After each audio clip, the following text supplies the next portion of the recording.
And of course, we have now Les. Oh yeah. Les, the Terror Obscura, a great horror movie reviewer. How are you tonight? Thanks you for joining us for this little conversation. Thank you very much. Good to be here. So you wanted to talk about the Friday the 13th series that I hear they're coming out with. Yeah, because as soon I'm a diehard Friday 13th fan. I am literally I have every DVD. I had the VHSs, the DVDs. I am the diehard. And I gotta admit, my stomach kind of curled when I originally heard that this was coming out. Yeah, I can understand that, especially because there have been, so many times in the past when they've tried to adapt horror properties for, television, and it's only rarely ever worked for any kind of length of time. Yeah, it seems like this is now the new flavor of the week. Like, hey, let's take this this dead movie series, and let's turn it into a freaking TV series. Hey, what's Norman Bates been up to? Let's find out. Let's make a modern day telling of that. Hey, what's Hannibal Lecter been up to? Let's make a series about that. And And before we do that, let's make a horrible rehash movie that's nothing like it. and of course, Rosemary's Baby coming out now. People Big wonder on why. People wonder why I drink as a horror fan. Yeah. But it's kind of interesting. If you look back, they've tried to do this sort of thing in the past, and there's been. Yes, okay. Sorry, my girlfriend is over there putting on a Jason Voorhees mask. Not sure if. That seems appropriate. You see, you spoiled the surprise. That is What she was appropriate. going to do is try and sneak up behind you and see how long it took for people to notice. Well, yes, but she would have had to teleport to make it authentic. If only your sofa was a little bit further out from the wall, she could have slowly raised up. That's why I push it up against the wall, just in case. You never. But I was saying though, in the past they tried Tremors, if you recall, for a while. They did. Was it just one season or whatever? It was awful, but. Yeah, if I remember correctly, I did watch the Tremors show on the Sci-Fi Network, and if I remember the series correctly, the studio Sci-Fi was actually the problem with it because as a series, it was good. When you got the DVD set, the whole series was actually really entertaining. But the fact that the studio actually aired the episodes out of order made it completely unwatchable for continuity. Yeah, actually, Sci-Fi has kind of done that once or twice, from what I've heard with series they got their hands on. For a while, they were going to do if I recall correctly, a The Thing miniseries. It was going to be set in like a small desert town or something, but from what I understand, the budget was just too huge, and eventually the whole thing wound up getting scrapped. I heard about the Tremors show, but I thought it was a fucking joke. Nope. No, Lupa reviewed it. Oh yeah. Whole thing. Yeah, I don't watch Lupa's reviews as much as I should. I kind of lost track and I can't remember where I left off. Yeah, but there were some good ideas there, but the execution and, like you said, the episodes were aired out of order, so that's, part of the problem. But, I will say one thing, though, for the new wave of horror television series, spin-offs, knockoffs, whatever you want to call them, they at least have something to do with the property that they're based on. I mean, if you go further back, stuff like the original Friday the 13th, the series, I mean, I know it was just sort of an in-name only thing, but it was, and it was a great show. I used to love the Friday 13th series back in the day. I used to watch that on, actually, I think Sci-Fi, like back when I was like in high school, and I would call, like if I was sick or something, I would watch it. It was always aired during the day. I think they still air it occasionally. I love the series, but it literally was just given the name, and I don't understand why they gave it the name, because if they just called it Occult Antique or something, or gave it some other kind of antique name, I think it would have been just as good. But they kind of cashed it in too fast. The week series? Yeah, and there were a few other series that they did the same thing to. I'm not sure if any of you guys ever heard of Poltergeist: The Legacy. Oh yes, that was the same thing. Terrible. Either way, same kind of principle. Good series, but they seemed like they just stamped on the Poltergeist name. Exactly, and I mean, like with Freddy's Nightmares, that's another big one from around the same time period. Again, but at least with that one, we actually got. At least with that one, we actually got Freddy. Yeah. I mean, but he was more of a host role, and the stuff that actually went on in there had pretty much nothing to do with him. Yeah, I think like Although there- every third to fourth episode, he would actually have like a mini episode where he was somewhat involved. Yeah. But look at the Like, I bright think in side. the Look at the recall bright I side. was Freddy's watching, Nightmare actually gave us the first television appearance of Brad Pitt. Really? I didn't know that. Yeah, in one of his very first TV roles. I think he did like a commercial for like gum or something, and then he did Freddy's Nightmares, and then he went on to like Laverne or what was it? That movie that broke him out. That's cool. There was actually a lot of big name actors that actually kind of had early roles in that series, which is scary. That's true. Actually, that's a thing. Horror's always been sort of a great kind of spawning pool for talent. You get all the old Roger Corman movies with, like Jack Nicholson and basically all these people. Even James Cameron starting out with stuff like Galaxy of Terror, where he was doing set design and the like.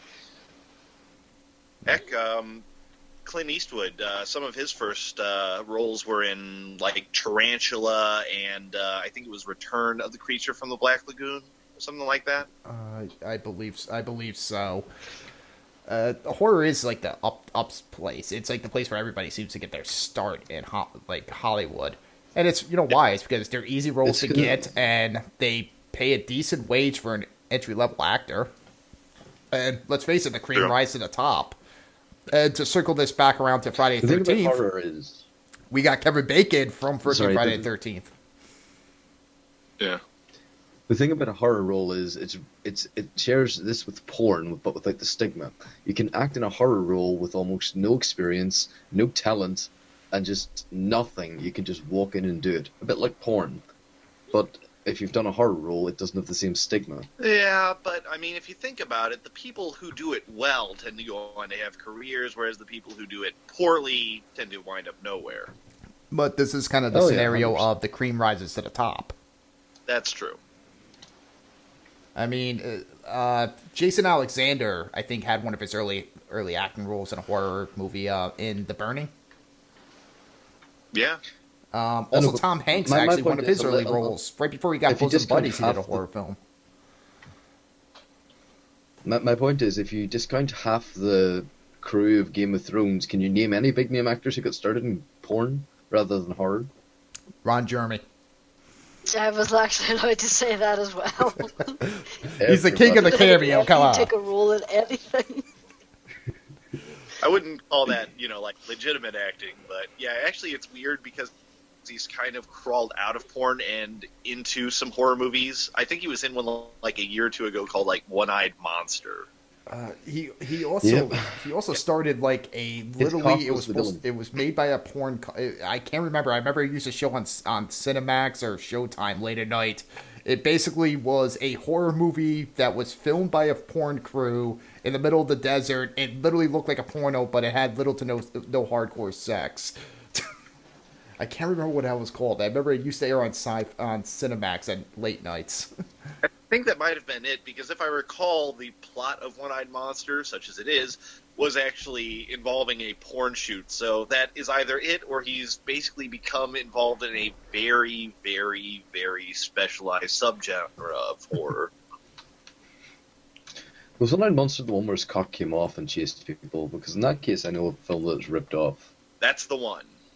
Yep, it ripped off Bad Biology, a much better film. I've seen that. I've seen Bad Biology. It's a work of genius. A work of genius. A mad genius, or just a garden variety Stephen Hawking? If I remember right, Bad Biology was directed by the same guy who brought us Frankenhooker, right? Ah. Yep. The classics. But, getting back, though, the Friday the 13th series, I actually was doing a little bit of reading up today because from what I've been able to find, this is only a very recent announcement that they were doing this. Basically, I didn't know about this until you actually told me that they were doing this. And they said something in their little description that was kind of interesting to me. They said across several time periods. And I think that might actually be kind of interesting, See how they do that? I heard that too, and I know there's been a lot of speculations. People are thinking like the Batman the Brave kind of scenario where every week is a different time period. I think what it's going to be is it's going to focus heavily on the people of Camp Crystal Lake in Crystal Lake, this town. And it's going to be a lot of people like telling stories about what happened in like different to family members, different times, you know. Because let's face it, Jason technically died as a child in what, like 1950 something? I think it was 57, maybe. Yes. I don't know. I mean, And there's that nice I gray can't- area because we know he pops out from the fucking pond at the end of the first one, but that's pretty much been established in canon that that's a dream. So, yeah. how long has that Jason been floating around that fucking woods? Did he just rise from it right after he drowned? Did he, you know, a couple days later, like rose from the fucking pond? He might have been floating around those woods since he was freaking 8 years old and he grew up. We don't know. Yeah, I mean, in the first film, he's a little kid when he pops out of the water, but in the second film, he's obviously in his, like, what, 30s, 40s? I mean, Yeah, he's but like horribly I deformed. stated, in the Yeah. first film, it's kind of more established that that was a hallucination. Yeah, or, like, maybe even a precognitive vision of some sort or something. Yeah. I don't know. So for all we know, Jason's been floating around those woods since he was 8 years old. He could have been floating around since the 50s, just kind of like a half freaking a brain traumatized brain freaking zombie like creature. I'm saying zombie, but you know what I'm trying to say, like just brain dead, just Although working from out, what doing I understand, instincts.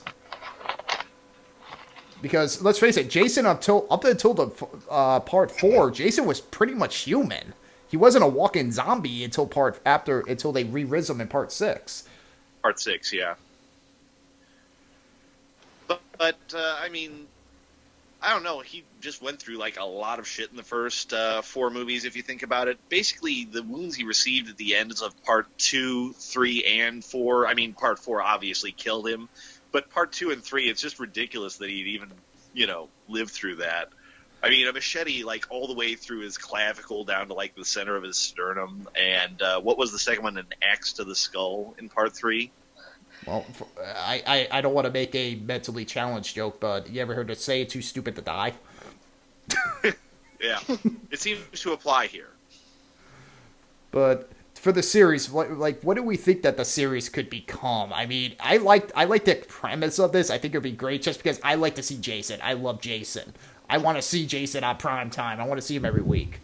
But Yeah, I think it'll become, instead of Will and Grace, Freddy and Jason. yeah, that brings up the fear that if this becomes successful, how soon until we see the Nightmare on Elm Street tales? here's the thing. I think, personally, that any sort of concept can be executed properly. It's just a question of whether they will in this case. Now, if you're talking titles, you mentioned, you know, what are they going to call it? I don't know. I mean, just Friday the 13th, the series sounds a little bit bland. I don't know. Maybe something like too Crystal close. Lake Memories. Too close to the original Canadian version. Maybe like Crystal Lake, like you said, Crystal Lake Tales, or Yeah, something like that. But I think there's a possibility that they could do this right. I'm not going to hold my breath, but there have been a few decent series, like you said, recently. I'm not going to say good, but, you know, acceptable, watchable. Hannibal, whether you like it or hate that, you have to admit it has opened up network television to new grounds for, you know, horror programming in terms of violence and so forth. the Hannibal show I actually really enjoy. I'm not a avid watcher. I don't watch every single week. I don't sit there like, you know, gripping my freaking chair freaking waiting for the episodes. But when I see it up on Hulu, I do check it out. It's good. Yeah, I actually, like what they did with this. They took like the NCIS, CSI kind of style of television and they inserted a good horror gore element to it. Personally, that's true. And it's got they could remove Hannibal from the story and it would still be interesting, and that's what would actually make a good TV show. It doesn't have to be an icon character. The story holds itself. Exactly. Although I've got to admit, even if he was named something other than Hannibal Lecter, he's still doing a great job. Yeah, and Yeah. I know they rewrite their own. They're rewriting it at this point. At the second season, it's almost done. They've basically they're kind of slightly rewrit their own history a little bit, but not so much that it directly insults the fans of the books and the movies. I could see this season ending right where Red Dragon starts. Yeah, but I think it's one of those things where it's going to go on for as long as they can get it to go on. Although, I would kind of be interested to see if they eventually do create a Red Dragon season, and then that's either the final season or if they even decide to change, the series from there. Because I'm a big fan, of course, of Silence of the Lambs, but I always thought Clarice Starling was a much less interesting character than Will Graham. I don't know about anybody else here, but that was always my take on it. I actually agree with you completely. Clarice always seemed just kind of more of this the prey, versus Will, who seems like the hunter. Which is why I'm actually wishing that they will actually make another book where they actually make Will and frickin' Clarice team up together to finally get Hannibal. Because he's still out there according to the end of Hannibal. Yeah. And it seems like the logical thing that Will and Clarice would end up teaming up together to try to hunt Hannibal finally. I pray it would come. I doubt it will, but I pray for that book. You never know. Although, in the actual book, if I recall, she's basically Stockholm syndromed all the hell and back with him. Spoilers, by the way, for a 10-year-old book, if anybody hasn't read it yet. Yeah, that's like people bitching about spoilers in The Hobbit. Yeah. Really? I actually heard something bitching about that recently. How someone was telling them about the ending of the next film. I was like, the book is 70 years old. Not a spoiler. One of the only books that would take significantly shorter time to read than to actually watch all 3 films. Yeah, actually, considering that the original book is just a couple hundred pages. I mean, it's a fairly slim book. I have a version of The Hobbit that is called pocket size and actually fits in my jeans pocket. I can believe that. It's not a very large book. They crammed so much stuff into the films that isn't there that it's kind of ridiculous at this point. I think they way overstuffed Desolation and Smog. Yeah. To be honest, I don't like all of the stuff about orcs that they put into The Hobbit. It's just... Yeah. It's like Peter Jackson going, I like orcs. Oh, did I show you that video where, in the last scene where the orcs have caught up to the dwarves and they're doing the fighting, and Thorin starts walking towards the tree towards the orc? Someone took the music out of that and replaced it with Barry White and slowed it down, and it changes the tone entirely. Oh, so it's a classic music swap. It changes everything. Facial expressions, just... You gotta send me that one for next week. That harks back to the Legolas. What do your elf eyes see mean? Nothing. Dicks everywhere. But so we can stay on a little bit of somewhat topic here. I know Susie's dying in bated breath to bitch about the Bates Motel. So what's your opinion on the Bates Motel? Less obscure terror. What do you want to be called as? I don't know. Well, I gotta admit, I've only watched the first episode on Netflix. I actually don't have cable, so basically everything I get is either online or from Netflix or wherever. And everybody else nowadays. The first episode I saw was decent. I mean, it seemed like it could be the hook for a good series, but I honestly haven't seen enough to really comment on it. I gotta admit, I got through the first 4 episodes, and it got to a point where I was just like, okay, nope, done. And I could deal with the fact that it was based in modern day society. It's not based in the 60s where the book and the films were. It's modern day telling. I can deal with that. But when they turned the entire town into a drug dealing kind of cult, that's when I went. Sorry for the Did spoiler. not get that far. And I know Susie. No, I know no, Susie's been dying to bitch about this one, so let's give the mic over to her.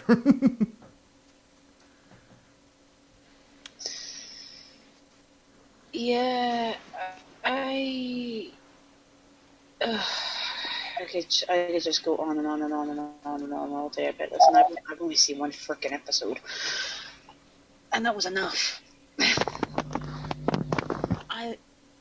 Psycho is one of my favorite films, and just I will. Sorry, I have to close my tweet deck a minute. It's driving me crazy.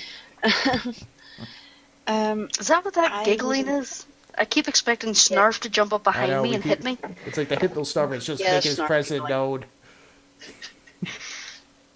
Anyway, when I'd heard they were making a TV show about Psycho, basically, I was intrigued. I just thought Psycho was one of my favorite films. I find it thoroughly enjoyable. I've not sadly read the book. I will do one day eventually. But it is a thoroughly enjoyable film, and I love the story and the characters. Okay, let's see what they do here. First fucking scene, Norman Bates sitting at a bus stop with an iPod. First of all, when you call it a prequel, don't fast forward it in time, because that's not a prequel anymore.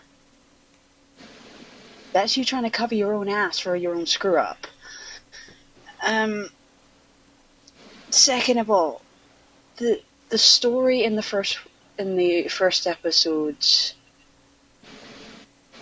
is understandable why they did it towards the character, but it was a little much for my own personal taste.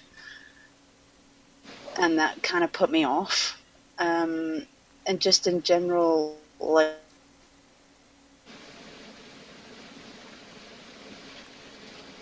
And I think I think Susie had a heart attack. I think she literally, her disgust for this film has made her froze.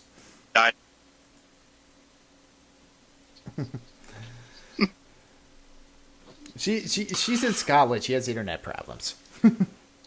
Ah, Yeah. My internet's better than yours. probably. I know, and that's scary.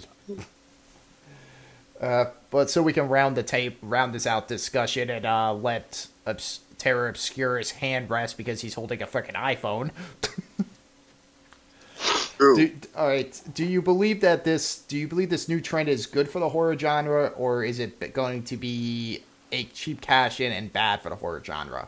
You know, making TV, expanding the universe and cashing in on the movies. Is it a good thing or is it going to be a bad thing?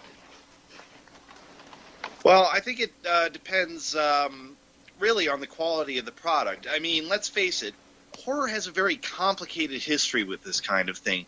If you look at it, horror fans both love and hate remakes. I mean, there have been plenty of great remakes in the past. The Fly, John Carpenter's The Thing, the remake of The Blob, but there's been so many lackluster, crappy, awful remakes. Texas Chainsaw Massacre remake, Nightmare on Elm Street remake. Hell, the Friday the 13th. I know a few people who like that, but I was not a fan. But I think the same is going to be true of these series. If they can provide a decent level of quality, then I think that it's going to be good. But I can also see how it can get run into the ground. I mean, seriously, Rosemary's Baby, the series, for God's sake. That's all I've got to say. I heard this. I haven't even seen a trailer or any still shots and nothing from production. So I am kind of. I love Roman Polanski. I'm gonna say I love him as a director, and I say if anybody other than Roman Polanski was making that film, it would have been shitty. So I am really at odds with this, with the Rosemary's Baby freaking series. I know it's only going to be a mini. It's only supposed to be a mini. I think it's going to kind of take the same path as like the, the the Stephen King kind of movies. Oh yeah. So there's hope maybe it's going to be closer to the book, which I've never read, don't know nothing about, but yet again, I said, if Roman Polanski didn't make Rosemary's Baby, it would have looked like a John Corman film, I think. Yeah, I think that you're absolutely right.